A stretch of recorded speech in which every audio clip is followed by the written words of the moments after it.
I take off your disguise and flick. Oh, you flick too hard, damn it! Okay, so I just got back from watching Thor Love and Thunder, the highly anticipated continuation of Thor's story from where we left him in Endgame, having joined the Guardians of the Galaxy. And having seen the movie, I can confidently say, Marvel, what are you doing? You put out these captivating trailers making this film out to be really cool, even convincing my dad to go out and see it in theaters, which he never does. And then we get there and it's just chocked full of fluff and joke after joke after joke. And before you say, oh, Taika Waititi's style just isn't for you, keep in mind this is coming from a guy whose favorite Thor movie is Ragnarok, which has the same director and style. The difference is where Thor Ragnarok is a high-stakes, wildly entertaining superhero film with a good balance of humor and seriousness, Thor Love and Thunder is a dramatic comedy aiming to be funny at the expense of pretty much everything that makes a good superhero film. So how did I come to this conclusion? Well, that's what I aim to answer in this video, spanning 4 key categories. Starting with the story, I'll explain where this film succeeds and fails, showcasing why the movie left me feeling underwhelmed. Let's begin. If there was ever a story that was making it up as it goes, this was it. Remember how the trailers showcased all these cool environments without really telling you what was going on? That's because the movie itself doesn't really know what it wants to be. Don't get me wrong, it has a plot that drives the whole movie, but this plot is often muddied in a bunch of fluff to the point where it never feels urgent. To make matters worse, it's one of those things where the issue could be solved so easily if the script were to allow it, which effectively undermines the whole ordeal. Then there's the story arcs for each character.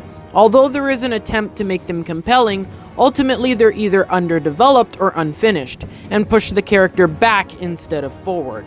Thor, for example, loses a lot of growth he experienced in previous films and reverts back to being reckless and irresponsible, something he's worked on since the first movie.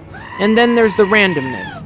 Whereas Thor Ragnarok had a rhyme and reason for everything added in the script, it feels like with Love and Thunder they just pull things out of thin air to serve the story, and this comes off as more lazy than clever.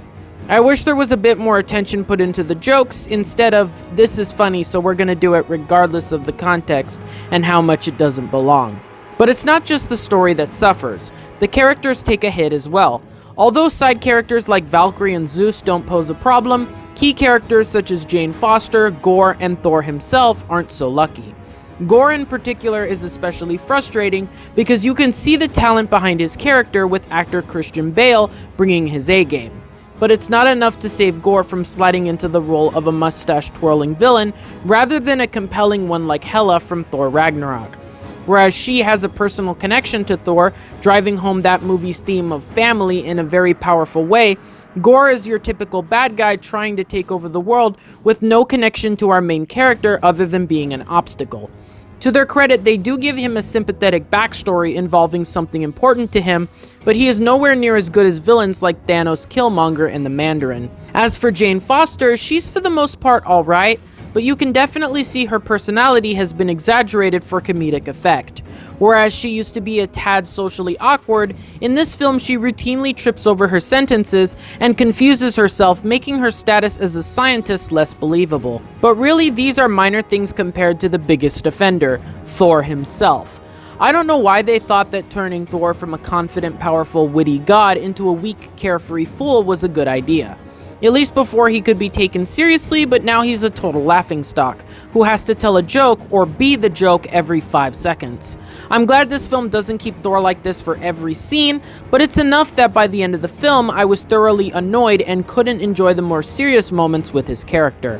And that's a good segue into the next topic, the humor. This movie is hilarious and yet painfully unfunny at the same time. I sat through the first 45 minutes laughing constantly, but the farther in the movie I got, the less tolerable the jokes were. If there's one thing this movie likes, it's repeating the same joke over and over and over and over again, to the point where it loses its effect. Like, you can only hear a joke so many times before it starts to get old. That being said though, if you came to this film expecting comedy, boy does this movie deliver.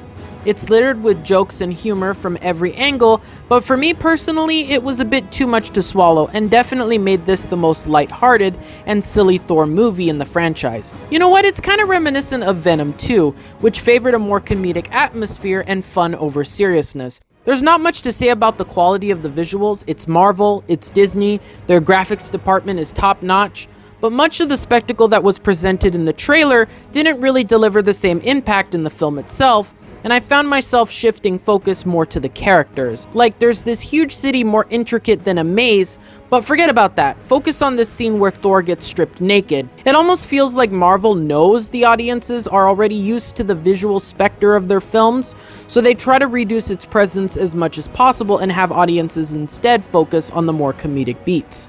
The result is locations that look massive from the outside, but feel small in comparison. How is it that in Thor Ragnarok they have all these amazing environments that aren't nearly as big as the areas seen in this film, and yet those places feel way more lived in and are utilized more than this film ever could? It's frustrating that a director whose ideas once propelled this franchise is now pulling it backwards and ruining what he once succeeded on. Oh well, at least the visuals are cool for the time we get to see them. They say you shouldn't judge a book by its cover. Well, this movie is a great example of why. What seems like another enthralling adventure with Thor kicking ass and being awesome is in reality a Saturday Night Live skit that tries too hard to be funny and make light of what is supposed to be taken seriously. It's a far cry from the success that was Ragnarok and ranks lowest for me in Thor movies. Yes, even I liked Dark World better than this. But maybe it's just not for me. Maybe you're a fan of this less serious version of Thor and don't mind that it wants to have fun and joke around a lot. And if so, you'll probably enjoy this movie better than I ever could, and despite everything I've said, I think it's still worth buying a ticket just for the experience. Trust me, you don't want to miss out on Jane and Thor's dynamic, which is in equal parts powerful as it is comedy gold. For as flanderized as their characters are, there is no denying their entertainment as a duo. So that wraps up my thoughts on Thor Love and Thunder. If you've seen the movie, don't spoil it for others in the comments, but let me know what your thoughts were. Same thing if you agree or disagree with my opinions. I'd love to start a civil discussion about it and hopefully contribute something new. Finally, if you're not, I'd really appreciate a subscribe, especially considering I'll be doing more reviews in the future. Plus, it really helps out the channel a lot. But anyway, that's all for me. Thanks for watching, I hope you enjoyed, and here's to hoping our paths cross in the future. Farewell.